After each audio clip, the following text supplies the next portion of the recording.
Continuamos con el estudio de estos grandes elementos que están conectados con lo que es teología de la última generación. Y en esta ocasión vamos a abordar una interrogante quizás clave o una de las claves en esta comprensión de lo que actualmente se llama como teología de la última generación. El desafío tiene que ver con la siguiente pregunta: ¿la obediencia sin pecado a la ley divina es la condición para recibir la salvación bíblica? Esto obviamente, esta pregunta ha generado quizás una continua controversia dentro del adventismo, por obviamente no hacer las conexiones entre la perfección del carácter por un lado y una vida sin pecado por el otro. Ya se han arrojado algunas luces y podemos ver obviamente que la perfección del carácter está relacionada con el tema del pecado. Por lo tanto, cuando el Señor nos invita a la perfección, nos está invitando a tener una vida sin pecado. Eso lo podemos enunciar, lo vamos a ver en este tema, lo vamos a abordar de una perspectiva bíblica, viendo varias citas de las Escrituras que van en esa dirección, y también, obviamente, como siempre lo hemos estado haciendo, utilizando la revelación que Dios nos ha dejado para este último tiempo, los testimonios. Es importante aclarar, para comenzar, con respecto a la terminología, declaraciones, digamos, que están relacionadas con este concepto. Cuando usamos las palabras o frases como sin pecado, impecabilidad, vida sin pecado, obediencia sin pecado, perfección sin pecado, deben aplicarse las siguientes excepciones, podríamos decir, ¿no? En cuanto, digamos, a esta comprensión. Hay algunas advertencias que vamos a entregar al respecto para que obviamente no se malinterprete justamente esta frase, ¿no? Vida sin pecado, impecabilidad, obediencia sin pecado, perfección sin pecado. Y eso es lo que vamos a ver. La primera de ellas es que no queremos decir que aquellos o quienes a través del poder de Dios han alcanzado este nivel de victoria antes del cierre del tiempo de gracia, nunca hayan pecado en ningún momento de sus vidas pasadas. La Biblia es clara, de acuerdo a lo que dice Romanos 3:23, que todos pecaron y están destituidos de la gloria de Dios. Obviamente, cuando dice todos pecaron, no está hablando de que todos nacemos pecadores. Está diciendo y está registrando justamente que todo ser humano en algún momento de su vida ha pecado, con la salvedad de Cristo. Es un aspecto importante. Entonces acá, esta declaración de sin pecado no es una actitud de siempre del ser humano, sino que obedece gigante a un momento de arrepentimiento, a una lucha, digamos, donde el pecado es superado. Entonces, la palabra sin pecado, como la han usado los defensores de la teología de la última generación, por lo tanto, no se refiere a personas que nunca han caído antes de experimentar la purificación o limpieza total del pecado prometida por la pluma inspirada. Esa es la primera, podríamos decir, entre comillas, advertencia, ¿no?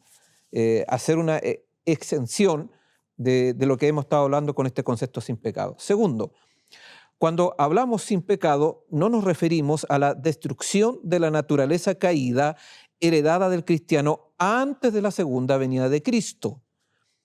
La enseñanza de los escritos inspirados de que esta naturaleza caída permanece con el cristiano hasta que Jesús regrese.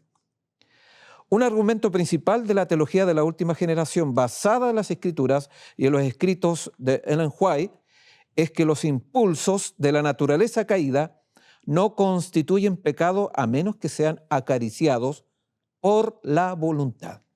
Ese es un aspecto, digamos, que hay que tener en cuenta, entonces, con respecto, ¿no? Hay una naturaleza caída que no constituye pecado, que permanecerá, digamos, hasta cuando Cristo venga. Pero eso no es pecado, pero sí, eso obviamente es un clamor que viene para llevarnos justamente al pecado, y eso, digamos, es otra cosa distinta. Tercero, la obediencia sin pecado, como se describe aquí, no se refiere a prácticas extremas que algunos podrían llamar como una experiencia monástica, experiencias místicas. Desafortunadamente, las reglas austeras creadas por el hombre han empañado el concepto de la santidad. por parte de algunos cristianos, incluyendo algunos adventistas del séptimo día. Entonces no se trata de llevar una vida rigurosa, lejos de las orientaciones de la Escritura, lejos de las orientaciones de los testimonios. Entonces, de repente, obviamente, hay una distorsión con respecto cuando se habla sin pecado, ¿no? Una persona que es apartada, no se comunica con nada, que es amargada, una persona crítica. No, eso no es llevar una vida sin pecado. Y la Escritura claramente habla de que el que lleva una vida sin pecado lleva una vida de gozo. Es diferente, ¿no? Entonces, bueno, hay dentro de comunidades, no solamente cristianas, comunidades de otras religiones, donde obviamente mientras más el rostro serio no permite, el humor no existe, el buen humor estoy hablando, ninguna de esas cosas, no, eso no tiene que ver con este concepto sin pecado. Cuarto, la perfección sin pecado, como lo han anticipado ya y hemos visto algunos escritos inspirados tanto de la Escritura como de los testimonios, no se refiere a un estado en el que no haya errores de juicio. Como ejemplo, como la evaluación incorrecta de una situación o curso de acción propuesto, o errores de cálculos mentales, ejemplo como matemáticas, eso no tiene nada que ver con la perfección o imperfección. Y acá hay un aspecto importante, todos los pecados son errores, obviamente, pero no todos los errores son pecados. Y a veces nos confundimos. Entonces, de repente algunos críticos de lo que se dice perfeccionismo llegan hasta este punto. No tiene nada que ver. La perfección no tiene que ver justamente con ser perfectos en ciertos dones. No. Eso es otra cosa. La perfección de la que estamos hablando acá a la luz de la Escritura y los testimonios tiene que ver justamente con la moralidad, tiene que ver con la ética, tiene que ver con nuestra conducta, tiene que ver con nuestro carácter, no con nuestras habilidades, no con nuestras destrezas, no tiene que ver justamente con eso, o con capacidades intelectuales, no, esto tiene que ver justamente con nuestra conducta, con nuestro hacer, en ese sentido va. Quinto, como mostrará a continuación las evidencias de la Escritura y de los testimonios, el cristiano que por la gracia de Dios logra una conducta sin pecado aquí en la tierra, no se dará cuenta de este logro cuando suceda. Eso quizás cuesta, y ahí está donde los críticos fallan, ¿no? Los críticos de la última generación, estos se creen santos. yo lo he escuchado, ¿no? O te dicen, ¿pecas? No tiene que ver con eso. ¿Por qué? Porque hay dos miradas de la perfección. La mirada que debe tener el ser humano versus la mirada de Dios. La sanción final la tiene el Señor y esa nosotros no la vamos a saber hasta el final. Pero mientras tanto nosotros acá estamos en la tierra, jamás vamos a pretender ser perfectos. Jamás vamos a pretender ser sin pecado y lo vamos a ver posteriormente. Entonces, siempre el verdadero Hijo de Dios que camina por la senda de la justicia, por la senda de la perfección, va a tener justamente esa actitud de humildad, no a ser presuntuoso, y ninguno de nosotros podemos arrogarnos de que somos perfectos, de que somos sin pecado, sin perjuicio de que esa obra sí es posible en nuestro. Son dos cosas que de repente se confunden demasiado. Entonces, cualquiera que pretenda, por lo tanto, haber logrado la impecabilidad en pensamiento, palabra o hecho, está haciendo una afirmación presuntuosa y prohibida con respecto a la palabra de Dios. Eso está prohibido y la teología de la última generación no pretende eso. Muy por el contrario. Entonces, aquellos críticos, obviamente, que tildan livianamente la teología de la última generación como santurrones, ¿no? Como personas, digamos, que se creen superiores moralmente a los demás adventistas o a los demás cristianos, eso es totalmente incorrecto, no es así. ¿Por qué? Porque la base de la comprensión de la teología de la última generación y del adventismo histórico siempre ha sido, digamos, en estos términos. Hay una autoconciencia de quiénes somos. ¿Por qué? Porque todos en algún momento hemos pecado y todos estamos siempre con la puerta abierta al pecado y por eso es una lucha constante. Somos débiles, tenemos una naturaleza caída, entonces no podemos tener esa actitud de arrogancia espiritual. Entonces, otra cosa distinta, digamos, es vidas que han progresado en la lucha contra el pecado y Dios sabe cuán completa es la expulsión del pecado de la vida. Entonces, esas son las dos miradas distintas. Entonces, el hecho de que obviamente haya esta no presunción no significa, como lo habíamos indicado anteriormente, de que esa obra de perfección, sin pecado, sea real en nuestras vidas. Y la Biblia dice claramente, dice, solo tú conoces el corazón de todos los hijos de los hombres. O sea, es el Señor el que conoce verdaderamente nuestra condición. Pero al mismo tiempo, el mismo Señor dice claramente, por eso la sanción, hay una profecía, el Señor ve que esta última generación, el pueblo del tiempo final, el Señor va a decir, no, acá no dice el remanente, no es una declaración de remanente. Noten usted que la declaración de Apocalipsis 14, 12 dice, aquí está la paciencia de los santos, los que guardan los mandamientos de Dios. Pero ese aquí no es del hombre, no es de la última generación. No nos corresponde a nosotros poder apuntar si verdaderamente hemos cumplido esas condiciones. Es el Señor el que sanciona, es el Señor el que emite ese juicio. Entonces, acá obviamente no estamos metiendo juicio de si verdaderamente hemos logrado ese ideal. Lo que estamos haciendo es que Dios quiere ese ideal en su pueblo. Y que Dios es una orden para que obviamente espiritual para que vayamos por esa senda. En pocas palabras entonces, la frase sin pecado, impecabilidad, vida sin pecado, obediencia sin pecado, perfección sin pecado, se refiere a la eliminación de la vida cristiana a través del poder de Dios de todas las elecciones pecaminosas, ya sea en pensamiento, palabra o hecho. Nada más. No hay ninguna pretensión adicional. Solamente creemos que Dios puede hacer esa obra a través de su gracia y que la gracia obviamente tiene esa finalidad, poder eliminar el pecado, la transgresión. Y para que ello suceda entonces el Señor que coloca en mi corazón odio al pecado. Y eso, digamos, está dentro de la primera promesa del Evangelio que lo encontramos en Génesis capítulo 3, versículo 15. Pondré enemistad. Y esa obra es la que hace el Señor en nuestros corazones. Y si hubo alguien en la tierra que odió el pecado a lo sumo, fue Cristo Jesús. Entonces, la santificación, la perfección, tiene que ver justamente ¿qué? Con un progreso diario de odiar cada día no a las personas, sino el pecado. Tampoco odiarme a mí mismo, sino odiar el pecado, la transgresión. Ese, digamos, es el elemento que hay que destacar. Ya habíamos mencionado un versículo clave que también está conectado cuando abordamos de manera más específica el término, o sea, el concepto de lo que es la perfección. Pero la perfección, como está conectada con la vida sin pecado, vuelve a aparecer entonces y es necesario recordar el Evangelio según Mateo, capítulo 5, versículo 48. A menudo el significado de Mateo 5:48, donde nuestro Señor declara, ha sido fundamentalmente o para la controversia de la perfección en el adventismo. Dice, sed pues vosotros perfectos como vuestro Padre que está en los cielos es perfecto.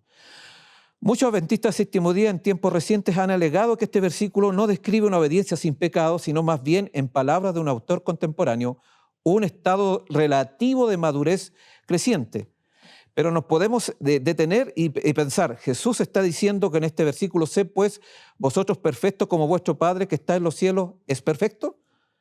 Necesitamos preguntarnos, ¿es Dios el Padre absolutamente sin pecado?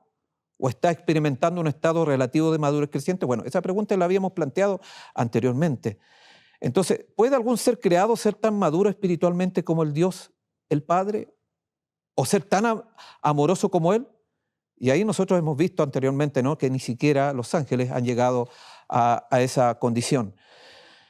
Algunos han tratado de usar las declaraciones sobre este tema, digamos, como prueba de que los santos durante el tiempo de angustia aún no han dejado de pecar, ¿no? Han interpretado varios textos en esa dirección.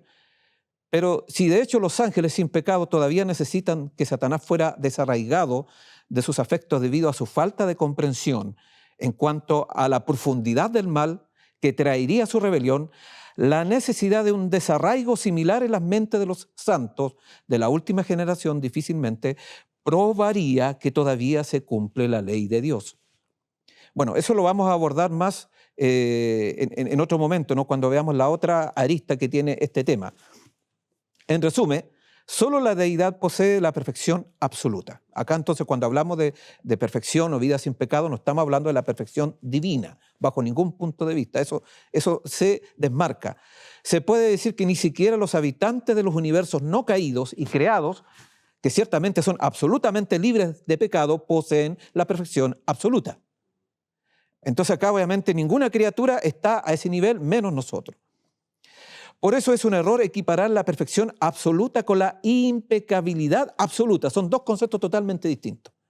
Perfección absoluta no es sinónimo, es antónimo. No tiene nada que ver con la impecabilidad absoluta. Solo la deidad ha hecho el sacrificio máximo por la salvación humana, algo que ningún ángel u otra criatura no caída ha realizado. Ningún ser creado puede ser tan absolutamente perfecto como nuestro Padre Celestial. Pero, y ahí está, digamos, el otro lado, ¿no? No sería correcto decir que ningún ser creado puede ser tan libre de pecado como Dios el Padre, que es distinto. Una cosa es ser libre de pecado, porque es el carácter de Dios, y otra cosa es ser perfecto como el Padre, o como el Hijo, como el Espíritu Santo.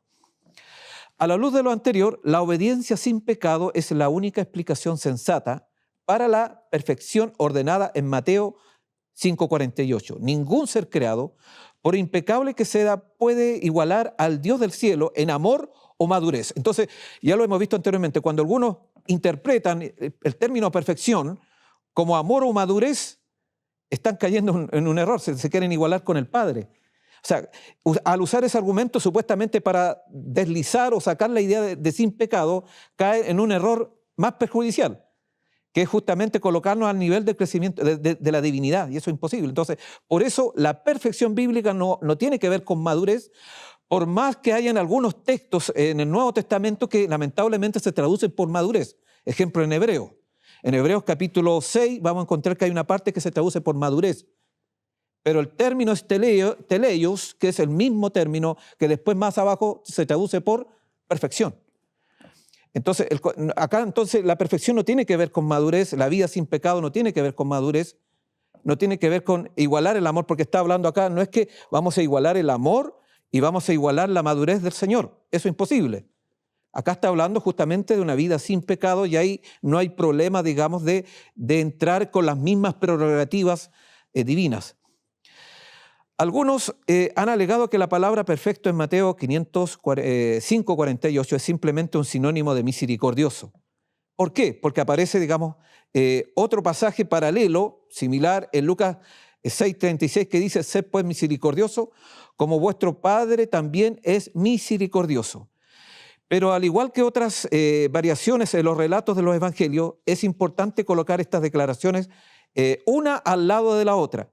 Ser misericordioso es ciertamente un aspecto muy crucial de la perfección bíblica, pero no cuenta toda la historia, ¿no? Es un aspecto nomás.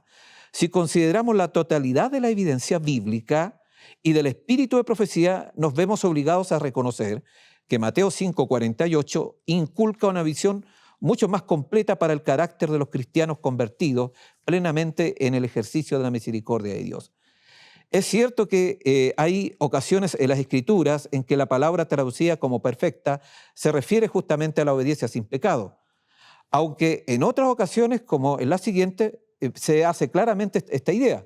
Ejemplo, ya hemos mencionado algunos de estos versículos. En Job 1:22 dice: la perfección de Job con la obediencia sin pecado se demuestra aún más fuertemente. En Ezequiel 28:15 también se hace alusión justamente en relación, digamos, con el pecado de Lucifer. Pero aquellos que se aferran a la teología de la antiperfección en el adventismo dedican demasiado tiempo a insistir en la palabra perfecto y su diverso significado. Ahí empieza una gimnasia semántica, ¿no?, de buscar otras acepciones que no están en la Escritura, porque es importante ver que el término perfección hay que estudiarlo de acuerdo al sentido mismo de la Escritura y no depender tanto de léxicos, diccionarios que normalmente vienen con presuposiciones ajenas a las Escrituras. Una palabra no hace ni deshace una doctrina.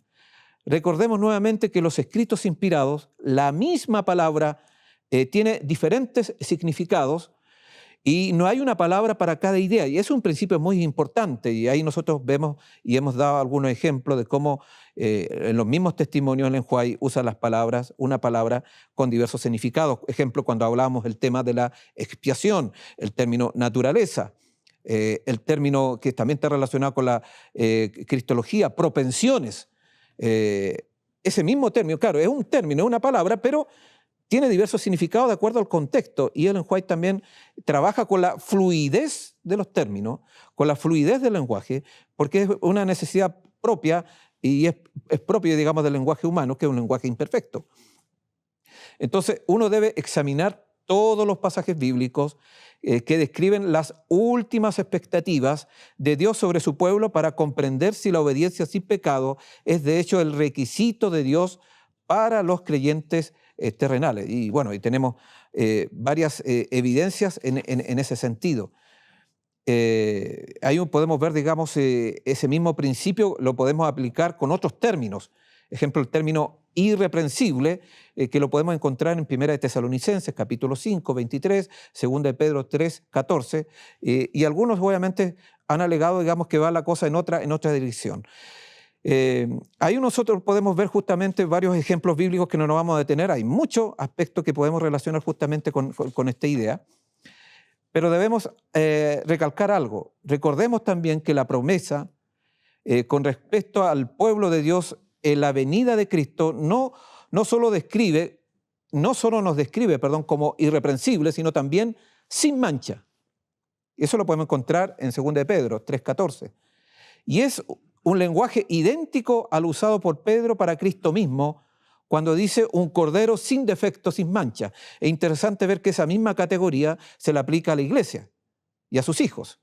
La categoría de Cristo, bueno, y por eso Ellen White dice, así como Cristo, o sea, la vida terrenal de Cristo pasa a ser un modelo, obviamente, porque hay una conexión, porque hay posibilidad, obviamente, en su gracia para que eso sea real. Y los apóstoles en el Nuevo Testamento tienen la misma comprensión. En 2 de Pedro 3:14 insta a sus lectores a ser diligentes para que su Señor los encuentre en la misma condición. Y obviamente, la redacción que utiliza aquí es inequívoca. Entonces, uno lleva totalmente fuera del mensaje de la Escritura para dar a entender las cosas quizás de otra manera. Hay pasajes que son muy claros. Podemos ver, ejemplo, con respecto a esta idea obviamente, de una vida, digamos, sin pecado. Ejemplo, Salmos 4, versículo 4 dice, temblad y no pequéis.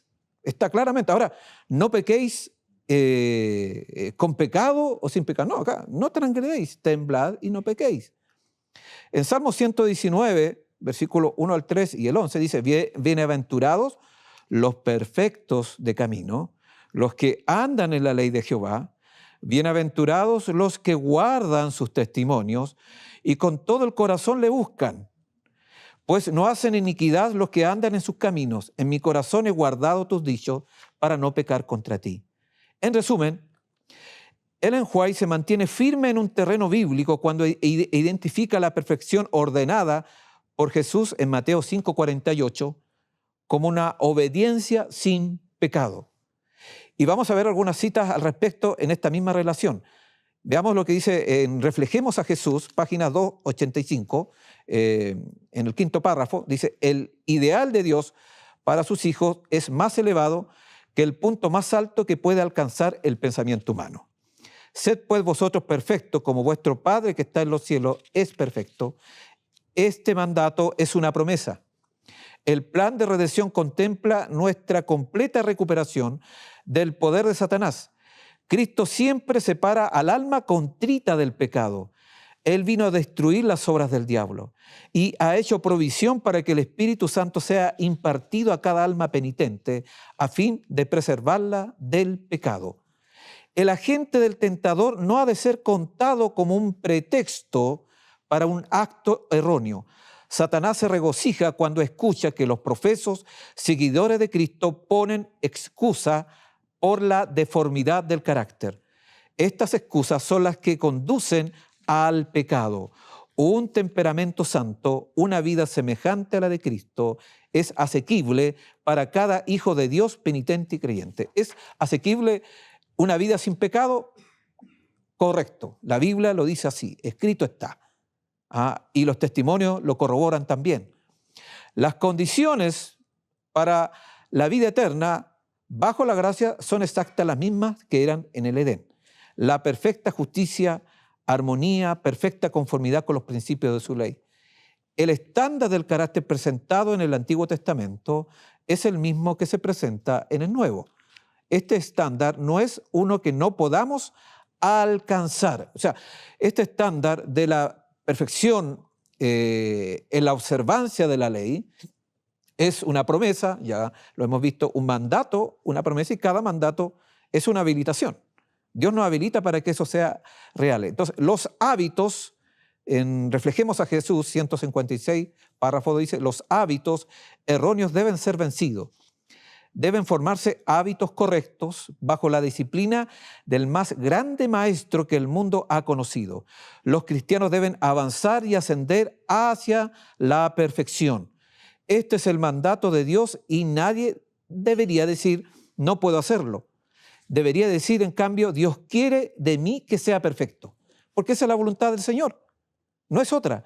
Y Él me dará entonces la fortaleza para superar todo lo que se interpone en el camino de la perfección. Sin duda, cuando nosotros creemos en la palabra de Dios y vamos por el camino, por la ruta de la perfección, vamos a tener muchos obstáculos, pero el Señor dice que nos va a fortalecer. Es una promesa bíblica. Entonces acá la perfección no se trata de tu disciplina, no se trata de tus capacidades, no se trata de tu vida organizada, no se trata de tu orden mental, no, se trata justamente de depender. Obviamente tú tienes que tomar decisiones, obviamente tú tienes que avanzar, porque obviamente esta es una labor colaborativa, pero el poder solamente se obtiene por la gracia y la misericordia de Dios. No hay otra posibilidad. No tenemos otra forma. Otra declaración más en Reflejemos a Jesús, 156.4, dice, el mundo ha establecido normas que se ajustan a las inclinaciones de corazones, no santificados, pero esta no es la norma de los que aman a Cristo. El Redentor los ha escogido del mundo y le ha dejado una vida impecable como modelo. Quiere que ellos se eleven por encima de toda vulgaridad de palabras o acción. Ceñid los lomos de vuestro entendimiento, sed sobrios y esperad por completo en la gracia que os traerá cuando Jesucristo sea manifestado. Como aquel que os llamó es santo, sed también vosotros santos en toda vuestra manera de vivir, porque escrito está, sed santo, porque yo soy santo. 1 de Pedro, capítulo 3, lo van a encontrar en el 13, 15, son versículos conocidos y que Ellen White hace referencia a sus declaraciones, ¿no? En Reflejemos a Jesús, página 156.4. El siguiente versículo deja en evidencia que Pablo entendió plenamente la perfección cristiana como una referencia a la expulsión del pecado en la vida. Podemos ver, ejemplo, 2 de Corintios, capítulo 7, versículo 1. Así que, amados, puesto que tenemos tales promesas, limpiémonos de toda contaminación de carne y de espíritu, perfeccionando la santidad en el temor de Dios. Un aspecto muy importante, y dice acá, toda inmundicia de carne y espíritu. Es muy, muy interesante la declaración. Ahora, veamos qué es lo que dice la Escritura, ¿no? Podemos usar varios textos, hay muchos solamente acá. Vamos a enunciar algunos de ellos que va justamente en esta obediencia sin pecado como condición. En Salmos 4.4 ya lo habíamos colocado, ¿no? Temblad y no pequéis, ¿no? En Salmos 34, 13, 14 dice, guarda tu lengua del mal y tus labios de hablar engaño, apártate del mal y haz el bien, busca la paz y síguela. Un texto bien interesante, ¿no? Una invitación a apartarnos del pecado. Apártate del mal y haz el bien y habitarás para siempre. Salmo 37, 27. En Sofonías 13:13, que es una referencia del Antiguo Testamento, que está conectada con los 144.000, dice, el remanente de Israel no hará iniquidad, ni hablará mentira, ni se hallará en su boca lengua engañosa, porque apacentará y se acostará y nadie lo atemorizará. Ahí claramente está hablando de una lengua no engañosa, tiene que ver una lengua sin pecado, y la lengua tiene que ver obviamente con todo nuestro ser. Yo tampoco te condeno, vete y no peques más. Un texto muy conocido de Cristo, ¿no? Cristo no te condenó, ni yo te condeno, obviamente, pero le dijo, vete, no peques más. Ya es una invitación para llevar una vida sin pecado. Porque el pecado, dice, no se enseñoreará de vosotros, pues no estáis bajo la ley, sino bajo la gracia. Bueno, Romanos capítulo 6 completo es claro, obviamente, que está hablando de que el pecado nada tiene que ver con la vida cristiana. Y yo lo invito, no lo vamos a leer todo por tiempo, pero lean el capítulo 6. Y si leen el capítulo 6, se van a dar cuenta que después el capítulo 7 no está hablando, no está normalizando el capítulo 7 la vida en pecado. Una perfección sin pecado, una obediencia sin pecado. No está hablando de eso de Romanos capítulo 7. Pero hay que ver el contexto anterior, que es el capítulo 6, y después el capítulo 8, que de hecho el capítulo 8, versículos 3 y 4 dice lo siguiente: porque lo que era imposible para la ley, por cuanto era débil por la carne, Dios enviando a su Hijo en semejanza de carne de pecado, y a causa del pecado condenó al pecado en la carne, para que la justicia de la ley se cumpliese en nosotros, que no andamos conforme a la carne, sino conforme al Espíritu. Cuando habla conforme a la carne, tiene que ver no conforme a los clamores de nuestra naturaleza caída. Entonces, claramente acá el apóstol Pablo está hablando de que obviamente el pecado nada tiene que ver con la vida cristiana. Es un extraño, es un intruso, como dice el espíritu de profecía. 1 Corintios 15:34 dice, velad debidamente y no pequéis. Bueno, es categórica esta frase del apóstol Pablo, ¿no? El apóstol Pablo que justamente, supuestamente habla de una justificación forense, de una justificación legal. Acá el apóstol Pablo no tiene ni un problema de decir, velad debidamente y no pequéis, porque dice, algunos no conocen a Dios, para vergüenza vuestra lo digo. O sea, el que conoce a Dios no peca. Entonces, tú no puedes decir, bueno, yo conozco al Señor. No, sí. Conocer al Señor es práctico. Y el conocimiento, la sabiduría, de hecho, si uno va al Antiguo Testamento, está asociada, digamos, con el comportamiento de acuerdo a la ley del Señor, con la observancia de los mandamientos de Dios. La ley de Dios y la sabiduría están ligadas. Y acá el apóstol Pablo tiene clara, bueno, una persona versada, digamos, en el Antiguo Testamento, tiene claro, obviamente, que los que no conocen a Dios son los que pecan. Porque las armas de nuestra milicia no son carnales, sino poderosas en Dios para la destrucción de fortalezas, derribando argumentos y toda altivez que se levanta contra el conocimiento de Dios y llevando cautivo todo pensamiento a la obediencia a Cristo. Acá lo que hablábamos anteriormente, que el apóstol Pablo, cuando habla de la justificación por la fe, no la habla ajeno a la obediencia. La obediencia está conectada, porque acá dice, ¿no? Llevando cautivo todo pensamiento, todo tu pensamiento, mi pensamiento, a la obediencia de Cristo. La obediencia es fundamental en la salvación.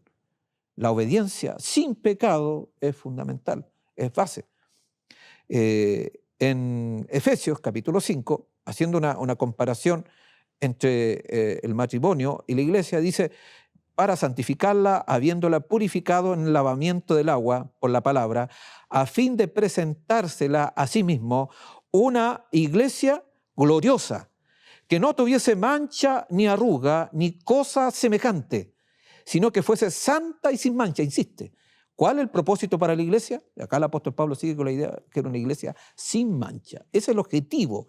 Entonces, cuando se habla, digamos, que la teología de la última generación está pidiendo un imposible, se está colocando una carga innecesaria a la iglesia, obviamente nada más erróneo que eso, porque el mandato divino, Pablo lo tenía claro, o sea, el que trabaja para la iglesia, el que trabaja para la iglesia, el que sirve al Señor, debe procurar a través de los dones que ha entregado a cada uno, digamos, de que se cumpla este propósito, de lograr una iglesia santa y sin mancha. Y si tenemos un concepto errado del pecado, diciendo obviamente que podemos llevar una obediencia con pecado, una perfección con pecado, obviamente estamos alejándonos del ideal. Ahora, ¿cómo podemos lograr eso? Hay un texto muy conocido que normalmente lo usamos cuando tenemos problemas, ¿no? Problemas existenciales, pero este texto tiene que ver justamente con la lucha contra el pecado mismo. Filipenses 4:13, ¿no? Todo lo puedo en Cristo que me fortalece. ¿Y ese todo tendrá que ver justamente con dejar de pecar? Obviamente. Está relacionado porque los mismos textos me invitan justamente a alejarme del pecado. Entonces, solamente Cristo dice, yo puedo eso, tú no puedes por sí mismo. No puedes, pero en Cristo, dice, todo lo puedo en Cristo que me fortalece. Otro texto muy importante que es muy conocido dentro de los ambientes adventistas, ¿no? Que lo relacionamos con la segunda venida, pero nos quedamos con el último aspecto. Dice, y el mismo Dios de paz os santifique por completo, y todo vuestro ser, espíritu, alma y cuerpo sea guardado irreprensible, irreprensible, ¿no? Sin tacha, en realidad eso tiene que ver con sin pecado, para la venida de nuestro Señor Jesucristo. Ah, y no te dice que os santifique por completo. Completo, el término griego también está relacionado con el término de perfección, completo. Y dice, todo vuestro ser, todo, completo, irreprensible. Obviamente está hablando de una totalidad, ¿no? De estar completo dentro de los elementos que el Señor ha entregado. Según de Timoteo 2:19 dice, pero el fundamento de Dios está firme, teniendo este sello, conoce al Señor a los que son suyos, y apártese de iniquidad todo aquel que invoca el nombre de Cristo. De repente hay tanta presunción, ¿no? Hay gente obviamente se nota muy espiritual, invoca el nombre de Cristo y obviamente y tiene un concepto errado del pecado y el pecado lo toma livianamente y no hay ningún tipo de lucha. Eso es presunción. Primera de Pedro 2, versículo 21-22 dice, pues para esto fuisteis llamados, porque también Cristo padeció por nosotros, dejándonos ejemplo para que sigáis sus pisadas, el cual no hizo pecado, ni se halló engaño en su boca. ¿Cuál es el ejemplo que tenemos que seguir de Cristo? Cristo no hizo pecado, ni se halló engaño en su boca. Puesto que Cristo ha padecido por nosotros en la carne, vosotros también armaos del mismo pensamiento, pues quien ha padecido de la carne terminó con el pecado. Noten ustedes que Cristo vino a terminar con el pecado. Entonces, ¿cómo podemos estar hablando, digamos, que el pecado sigue vigente en nuestra vida, o en un cristiano? Cristo vino a terminar. Claro, está en nuestra naturaleza caída, somos débiles, el enemigo está luchando constantemente para que nosotros podamos caer a las tentaciones que nos trae constantemente, pero Cristo es poderoso entonces para terminar el pecado. Es maravilloso lo que nos dice acá, es una promesa extraordinaria. Ahora, con respecto al día del Señor, dice, vendrá como ladrón en la noche, el cual los cielos pasarán con gran estruendo y los elementos ardiendo serán deshechos y la tierra y las obras que en ellas hay serán quemadas. Puesto que todas estas cosas han de ser deshechas, ¿cómo no debéis vosotros andar en santa y piadosa manera de vivir? En santa y piadosa manera de vivir, es claro, ¿no? Y más abajo dice, por lo cual, oh amados, estando en espera de estas cosas, procurad con diligencia ser hallados por Él sin mancha e irreprensible en paz. Otra vez el concepto sin mancha, irreprensible, que son conceptos que tienen que ver obviamente con la ausencia de pecado en la vida de aquellos que claman al Señor. Primera de Juan, bueno, de partida la epístola de Juan es muy fundamental porque nos entrega justamente este concepto de una vida, de una obediencia sin pecado, que es la versión que tiene Juan para hablar de la perfección. Pero si andamos en luz, como Él está en luz, tenemos comunión unos con otros y la sangre de Jesucristo nos limpia de todo pecado. Si confesamos nuestros pecados, Él es fiel y justo para perdonar nuestros pecados y limpiarnos de toda maldad. Amados, ahora somos hijos de Dios y aún no se ha manifestado lo que hemos de ser. Pero sabemos que cuando Él se manifieste, seremos semejantes a Él, porque le veremos tal como Él es.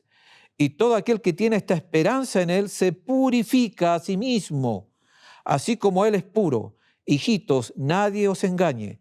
El que hace justicia es justo, como Él es justo. La justicia de Cristo entonces se traslada a la justicia de su Hijo, de su pueblo.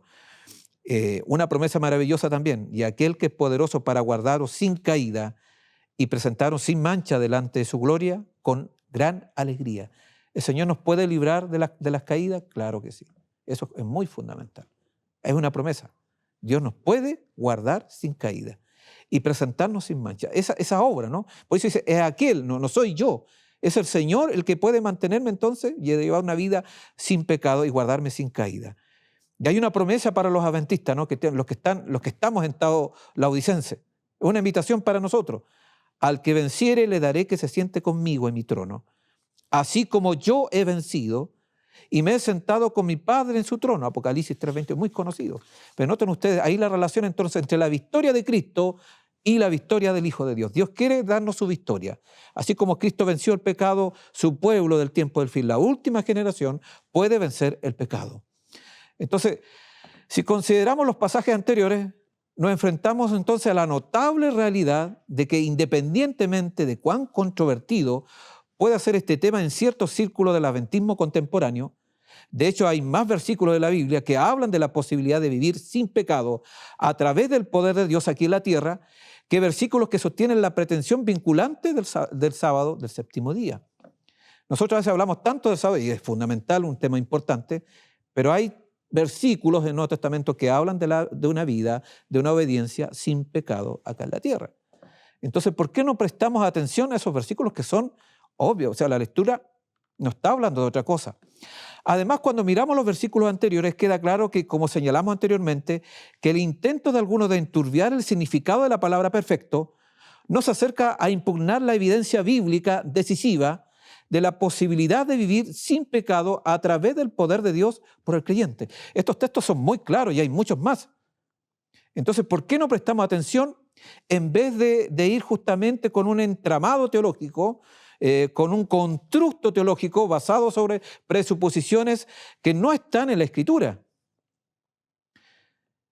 Y Ellen White obviamente tiene claro este punto también, ¿no? Sobre este concepto. Hay muchos, ya hemos leído textos, pero podemos leer otros textos más en esta situación.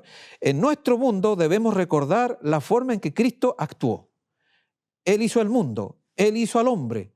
Luego vino en persona al mundo para mostrar a sus habitantes cómo vivir una vida sin pecado. Eso lo van a encontrar en Evangelismo, página 385. O sea, nos vino a mostrar justamente cómo llevar una vida sin pecado. Entonces, ¿cómo podemos decir una obediencia con pecado? ¿Cómo podemos hablar? ¿Bajo qué argumento, bajo qué evidencia escriturística, bíblica y de los testimonios podemos decir, digamos, de que la perfección es con pecado, la obediencia es con pecado? ¿Ah? Es una contradicción propia del pensamiento griego, ajena a la manera de pensar. Porque la realidad divina se comparte con la realidad humana, son dos puntos. El cielo y la tierra están conectados, no son independientes. No está ese concepto teológico que en algún momento pasó las fronteras de varias teologías, ¿no? De un Dios totalmente otro. No, el Señor está con nosotros, está su espíritu trabajando con nosotros, sin duda. Pablo escribe a los Corintios derribando la imaginación y todo pensamiento elevado que se ensalza contra el conocimiento de Dios, y llevando cautivo todo pensamiento a la obediencia de Cristo. Cuando llegue a esta posición, ambos comprenderán mejor la obra de consagración. Tus pensamientos serán puros, castos y elevados.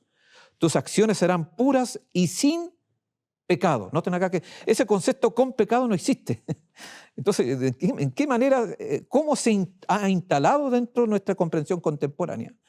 Y cómo, digamos, se lo ha validado sin buscar las evidencias. ¿Por qué? Porque tenemos un error común, basarnos en las eminencias. Tenemos grandes teólogos, tenemos gente, digamos, versada supuestamente en la erudición del Antiguo Testamento, del Nuevo, en teología sistemática, en teología histórica. Entonces, hemos tenido, claro, y eso quizás nos lleva a un orgullo institucional, porque tenemos un desarrollo teológico muy interesante y admirado inclusive por los evangélicos.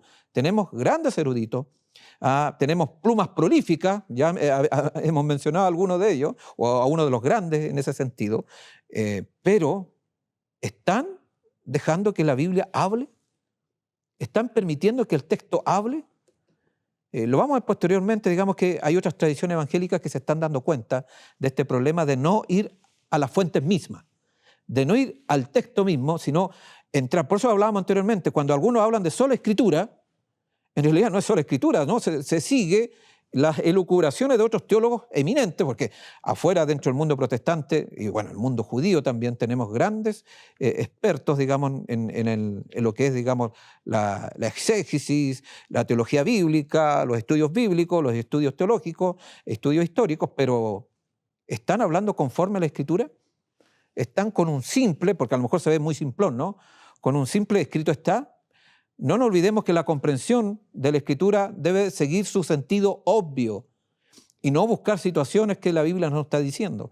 Una cosa es la exégesis, dejar que el texto hable, y otra cosa muy distinta es la eisegesis, es imponer, llevar nuestras presuposiciones, nuestras ideas preconcebidas y distorsionar lo que quiere decir el texto. Y a la luz de lo que hemos visto justamente, cuando se habla de este concepto de que supuestamente la Biblia habla de una obediencia con pecado, de una perfección con pecado, obviamente eso obedece más que a una exégesis, obedece a una eisegesis. Otra declaración más dice, todo aquel que se rinda plenamente a Dios se le concede el privilegio de vivir sin pecado en obediencia a la ley del cielo.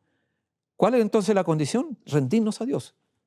Hay un himno que dice, yo me rindo a ti. Bueno, ese yo me rindo a ti es para qué. ¿Cuál es el objetivo de rendirnos? El Señor nos va a dar un privilegio. ¿Y el privilegio cuál es?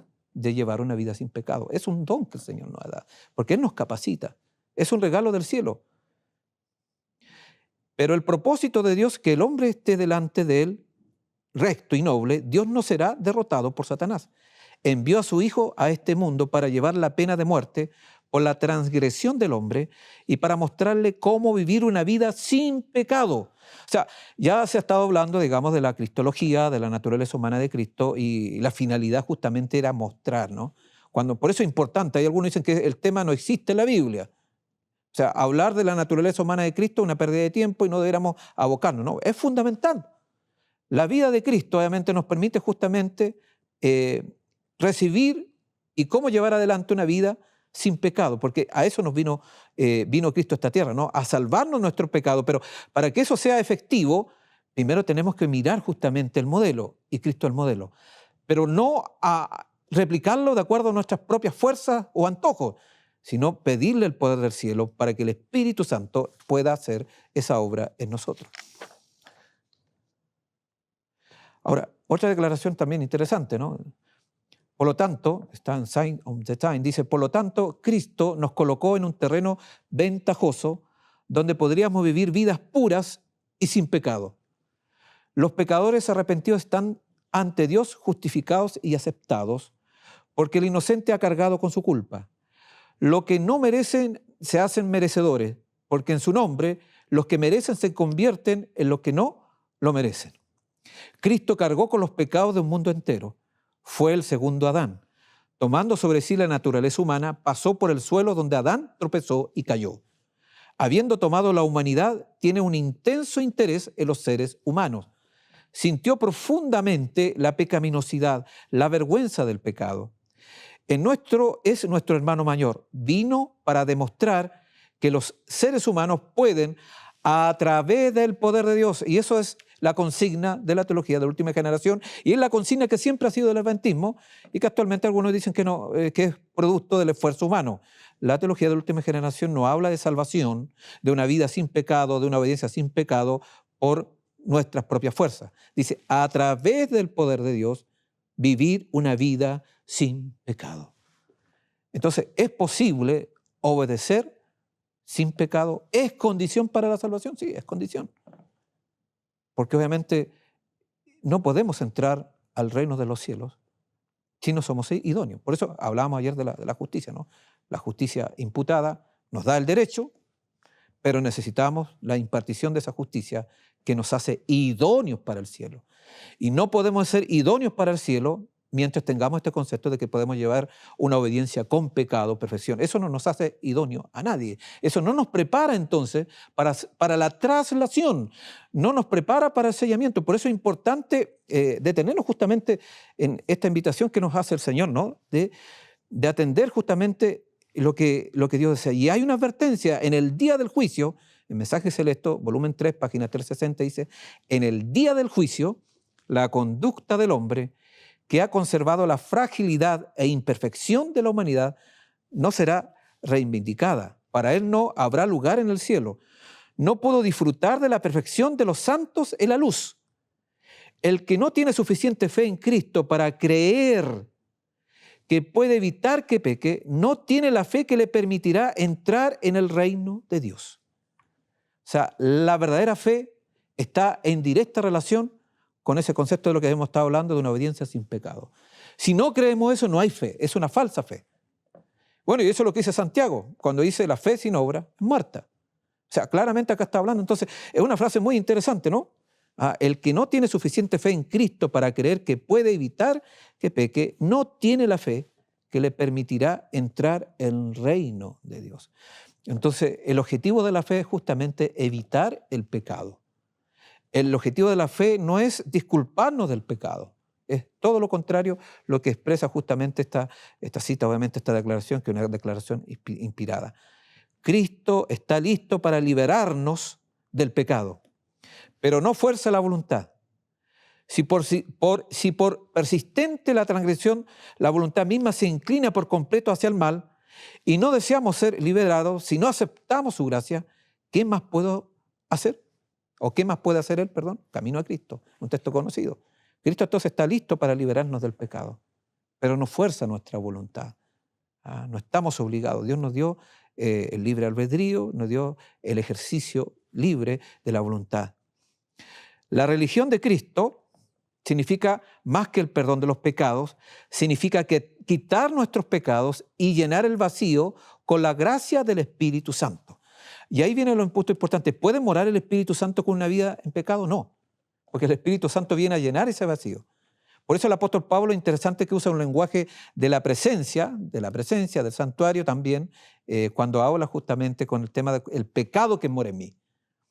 No puede morar el pecado y al mismo tiempo morar el Espíritu Santo.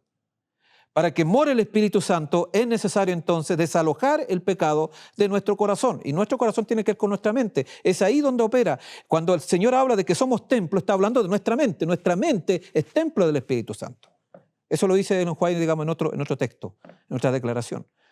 Entonces, no podemos tener una mente albergando el pecado y permitir al mismo tiempo que esté el Espíritu Santo, no cuadra. Por eso ese concepto tradicional, y que creo que Lutero no lo vamos a ver posteriormente, no tenía esa intención, sino que después los sucesores de Lutero lo tomaron más en otra dirección, de justo y pecador al mismo tiempo. Eso no es un concepto bíblico. ¿Ah? No podemos ser justo y pecador al mismo tiempo. No pueden morar paralelamente el Espíritu Santo y el pecado, digamos, en nuestra mente, en nuestro corazón. Es incompatible, incongruente, no tiene sentido. Entonces, cuando llegamos justamente a esta comprensión de que podemos llevar una vida de obediencia con pecado, una vida de perfección con pecado, justamente estamos en un sentido contrario y estamos justamente tratando de que cohabiten, que puedan morar conjuntamente el pecado y la justicia al mismo tiempo. Y eso, digamos, es inconcebible a la luz de los mismos textos que hemos estado mencionando, tanto de la Escritura y tanto, digamos, de los testimonios. Entonces, mi estimado hermano y hermana, ¿hay posibilidades entonces para llevar una vida con estas características? Sí, hay. Pero al mismo tiempo, nunca presuma de eso. Está prohibido. Y eso es una advertencia. Nunca presuma, por más que a lo mejor te sientas más cerca del Señor, por más que a lo mejor estés viendo que a lo mejor estás apartado de ciertas prácticas pecaminosas, no hay espacio para la arrogancia. No hay espacio para sentirse superior moralmente a los demás. La arrogancia no tiene nada que ver, digamos, con el Evangelio. Y eso es pecado por su propia cuenta. Es transgresión tener presunción. Y estamos echando por tierra justamente y estamos volviendo, digamos, al mismo origen. Entonces, acá la gloria siempre va a ser el Señor. Es gracias a la obra de Cristo que todo eso es posible. Y esa es la esperanza bendita que nos ha dejado el Señor para este tiempo. Somos una generación que puede justamente vivir esa vida sin pecado de una manera más extraordinaria, más amplia que todas las otras generaciones, no porque seamos superiores, sino porque hemos recibido mayor luz. Y a tener mayor luz, entonces podemos vivir conforme a la ley de Dios de mejor manera que generaciones anteriores, no por mérito nuestro, sino porque el Señor nos ha otorgado y nos ha dado el privilegio de pertenecer a este último momento de la historia de la humanidad. Y ser parte del remanente escatológico, ser parte de esta última generación que Dios mediante esperamos que sea la última, ¿no? Estamos orando para ver si nosotros vamos a ser partícipes de esta última generación. ¿Y tú quieres ser parte de esta última generación? ¿Tú quieres ser parte de este pueblo que va a ser trasladado al cielo? Bueno, Dios te bendiga y sigamos con este pensamiento y sigamos atendiendo las siguientes presentaciones.